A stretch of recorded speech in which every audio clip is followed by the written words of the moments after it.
What's up everybody? Today we're going to talk about mounting the Spitfire HD Gen 2 3 and 5X to your rifle in both the high and low configurations. First we'll start by mounting this 5X model onto this AR-15. It's important to note that the process of mounting the 3X and the 5X is exactly the same.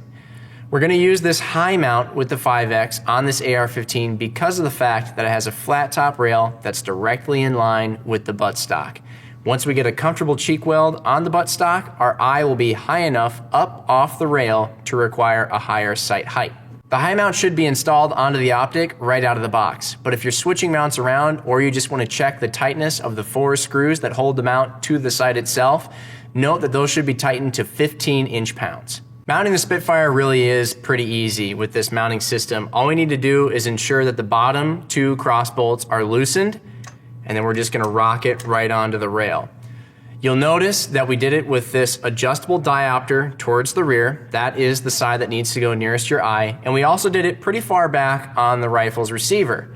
We don't wanna mount it too far forward because being a prism sight and a magnified optic, it does have a set eye relief, which is unlike a red dot, even though it kind of might look a little bit like a red dot.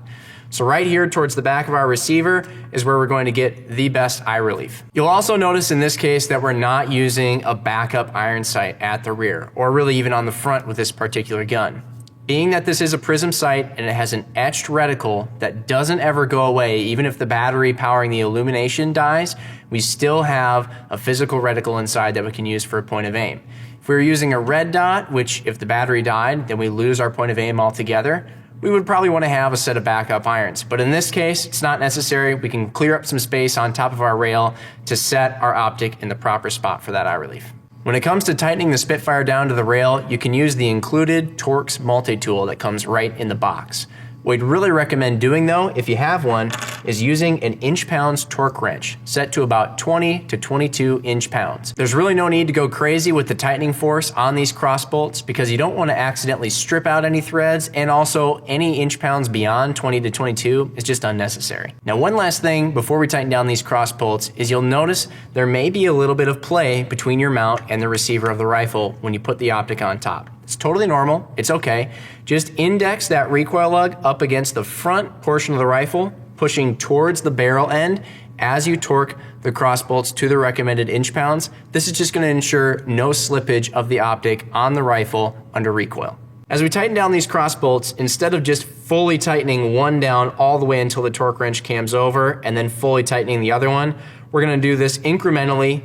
Tighten down the first until it almost cams over, tighten down the second, and then go back and touch each one until the torque wrench cams over for a good, even tightness. So there you have it. A couple little pro tips in there, but overall the process is really easy. In this case, this AR with the 5X model on the high mount is all set to go and head to the range to be zeroed in. Now we're going to switch to a different rifle and one that's more well suited for the low mount that's included with each one of these optics. Now in this case we have an AK style rifle. Those with a keen eye will note that this isn't truly an AK-47, but it's very close and its optics mounting solutions are very similar.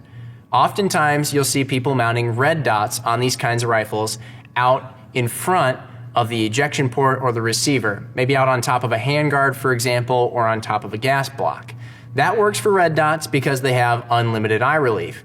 When it comes to prism optics, remember that we do have a fixed eye relief in this case, so we need to mount it further back. If you can get a style of optics mount that allows you to mount the optic directly above the dust cover at the rear of the rifle, then you're in good shape and we can utilize the low mount on an optic like this Spitfire Gen 2 here to mount it again towards the rear where we can get good eye relief. Now the reason we're using a low mount with a setup like this is that unlike the AR-15 and other similar carbines, our stock height on this rifle is quite a bit lower than the level of the rail that we're mounting the optic to. So we no longer need to use a high mount to get the optic up to our eye level.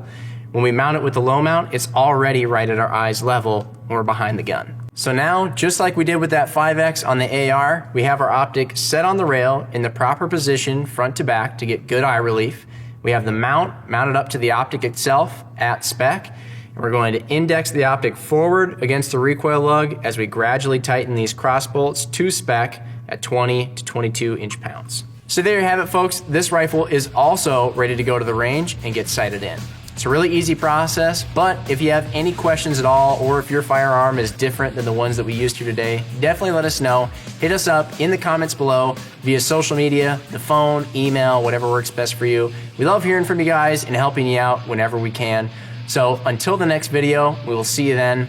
Thanks for watching, everybody.